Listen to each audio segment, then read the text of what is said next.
Welcome to the Sub-Sammich Podcast. Sorry my voice is thrown. As a singer, I tend to throw it a lot. But we're going to cover two topics today on the very first ever Sub-Sammich Podcast. First, if you got your smoke, pull it out right now. We're going to have a smoke sesh together. Come on, pull it out. You know you smoke. If you don't smoke, well, you should start. Unless you're like on probation or something. Grinding the nuggets. Grinding the nuggets. So I just woke up. I had like a little poll on Snapchat actually, like a week ago, about whether or not I should post content like this, like podcasts, because it's a very tired idea on YouTube, I feel like, thanks to Joe Rogan. But Urbex Podcast, I did some research. There are not a whole lot of people out there who do it. There are plenty of people who post Urbex videos, but not Urbex podcasts. You're interested in doing a podcast with me? Comment below, send me a snap if you know who I am. We'll obviously be smoking on it, talking Urbex. Let's take a talk.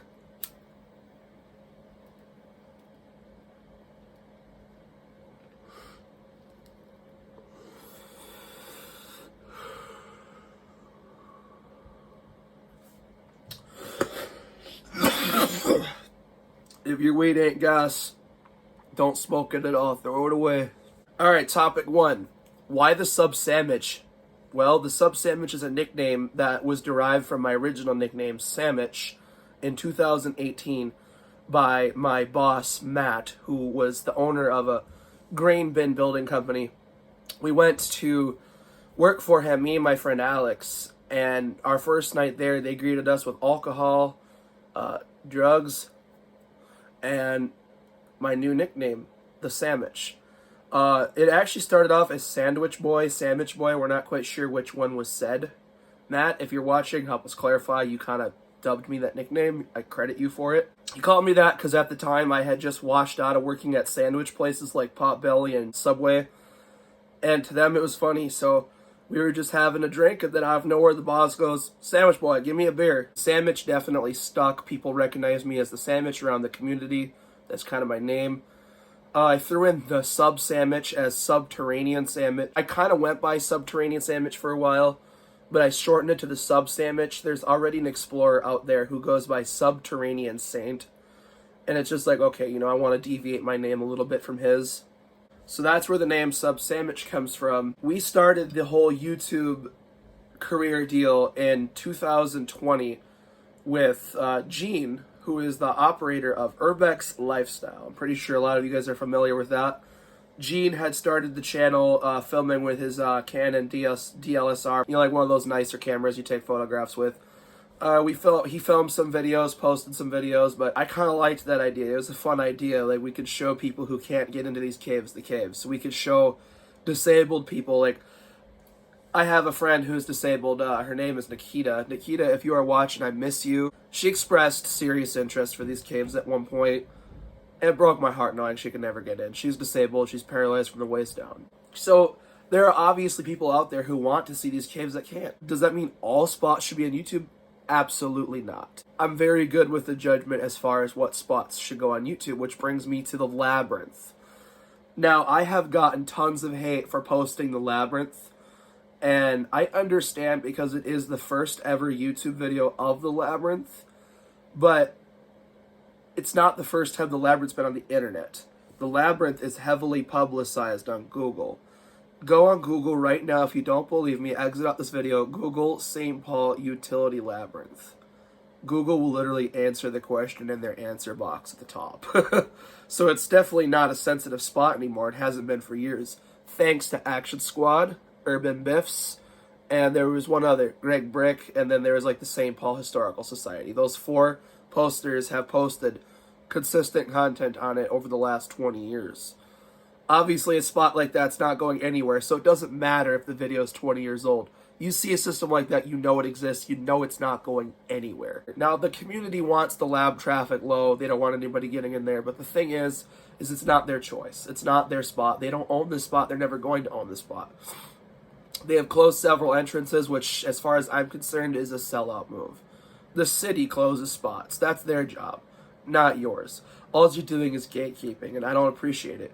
After several attempts of trying to get into the labyrinth over the last few years, me and my friends were deemed unsuccessful several times because of every time I would find a new entrance, it would end up closed by the community. And I know the difference between the city and the community.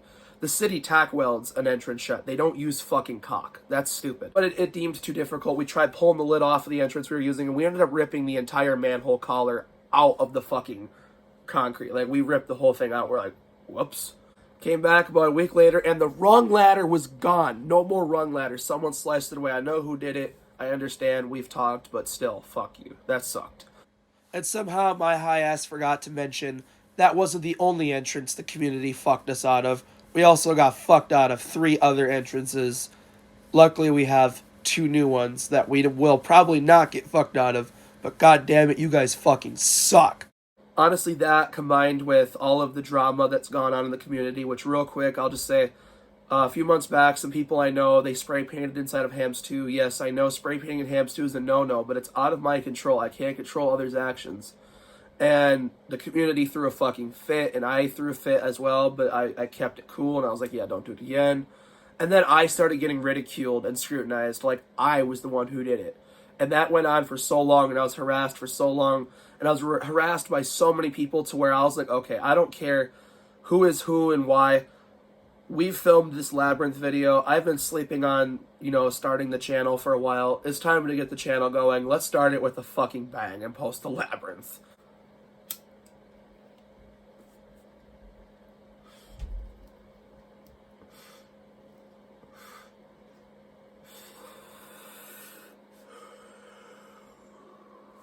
Several people have hit me up saying I should delete the video. You shouldn't have that on YouTube. It's a sensitive spot. Like I said before, it's not a sensitive spot. You just think it is. I came to a deal with some people about a month and a half ago now, almost 2 months ago, to remove the videos off of YouTube. So I did. Unfortunately, that deal was quickly removed. Being kept from Mauser was kind of insulting. After hosting certain things and have done certain things like Rats Giving, blah, blah, blah, whatever, people have respected me for the show I did in Hams 2, regardless of how it turned out. But there's still tons of people who didn't give a fuck, and it's like, oh, fuck you, and just don't realize the effort that I had to go through to make that show possible. It was one of the most stressful weeks of my life. Like, easily, probably one of the worst weeks of my life because of the stress I had to go through to do a concert in a cave. Like, who does that? Nobody. So that's why I was like, yeah, I gotta hop on this. But after all that, the community kept me from all 8 Mauser events and decided I was not welcomed anymore. I was blacklisted, fired, no more Sub-Sammich. It's like, what the hell? Over this Labyrinth shit, are you kidding? Like, the Labyrinth isn't that serious. Like, come on. Yeah, it's a great spot. It's awesome. It really is. I love the Labyrinth. It's my favorite MSP spot. But who the fuck cares if more people see it? The city is not going to secure it like you guys think they will. Why would they? That's expensive. They can't afford it. They already can't even afford to close the caves as it is. They don't have money for this. They're too busy spending on other things. They have their focus on other things. They're focused on rerouting most of the Labyrinth's power lines and gas lines through their own new personalized tubes onto the street. By 2025, the Labyrinth is supposed to be completely shut off. Inactive, wires snipped, everything done. Where have I heard this? I've heard this from actual city workers. They know you guys go in there, and they find it funny that you guys actually think you can, try controlling it. They control it, not you. It's their spot, not yours. The only people who could tell me to take down the Labyrinth is the city of St. Paul themselves. That's the only people who can tell me to take it down. And would I take it down? No. Because fuck the city of St. Paul. I love the city of St. Paul, but the city of St. Paul, as in the people who run it, fuck them. They suck.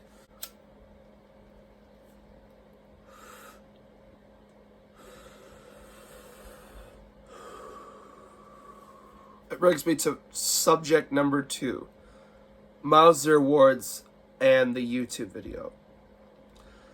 Me and my friends never planned to go to Mauser Awards and post a YouTube video, let alone film it.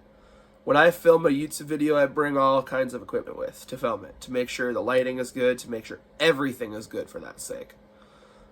And when we were there, I took quick 10-second videos and pictures of the event for my own personal memory.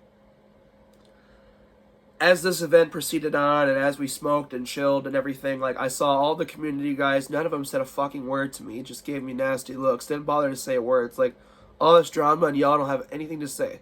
Wow. Not even, hey, you made it. Some people did. Thank you. There's a few people I could name right now that did. I'm not going to put your names on here, but a few people did say hello. And I appreciate that. Like, I'm still cool with y'all. Like, I still liked y'all. I never intended for, like, us to not be friends or any of us to be not cool. You know, it's like, it goes to show that you guys take the labyrinth and the spot shit a little too seriously. Like, when you put your illegal activities above basic morality, I mean, it's just, your mindset ain't right. Like, I know people who are willfully homeless, living on the streets, all for the sake of urban exploring, and it's like, that's clown shit, dude. Get a job, get your life together. That's what I have to say. I honestly can't stand all of the hate I've gotten for this Mauser video that's on YouTube. And I don't credit it as a Mauser video, nor do I really mention Mauser in the video other than like one time. The video was just because I'm never going to get a video like that again. We were there not even 30 minutes and like apparently the fire department was at the entrance. So like that was a huge announcement. Like, for those who aren't familiar with what I'm talking about, Mauser Awards 223 was busted, unfortunately. Luckily, the awards ceremony was completed, but the party wasn't over, obviously. It was only like 2 in the morning, if I'm not mistaken.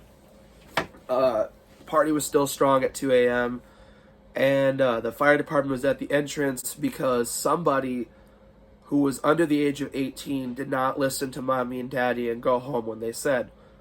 Obviously, some white parents, because they called the police and told the police their kid was missing and they might be at the milk truck caves.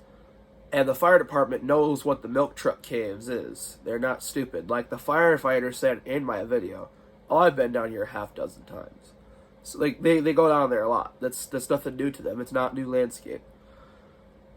The video was meant to be more or less educational / I would say a warning. Or I would also say interesting as well. It was an interesting video. Getting that perspective of the fire department, you know, busting a party and how they handle it, what they do. I think having that out there for the community to see would actually help the community out more in the long run.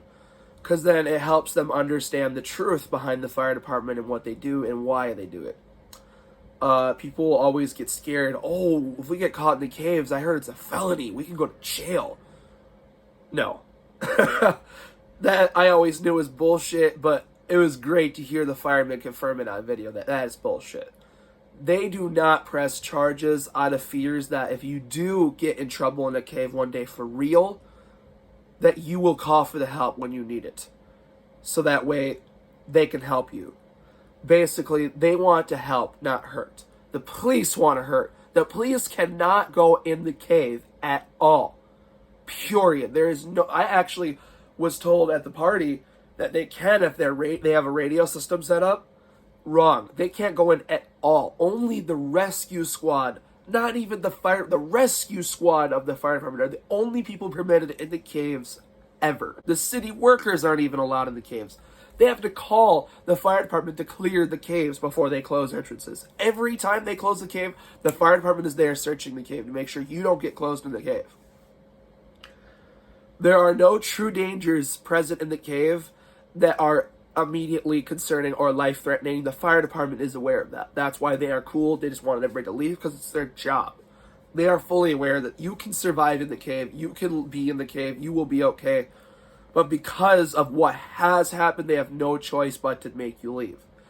Thanks to the events of Ag Cave 2004, 1982, 1986, and then 1987, all those events that took place over the years have made the caves really, really scrutinized in the community. It is what it is. That covers basically everything. Let's have one last hit.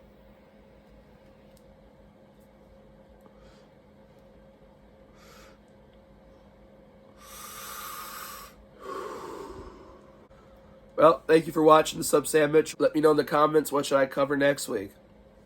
Thank you for watching.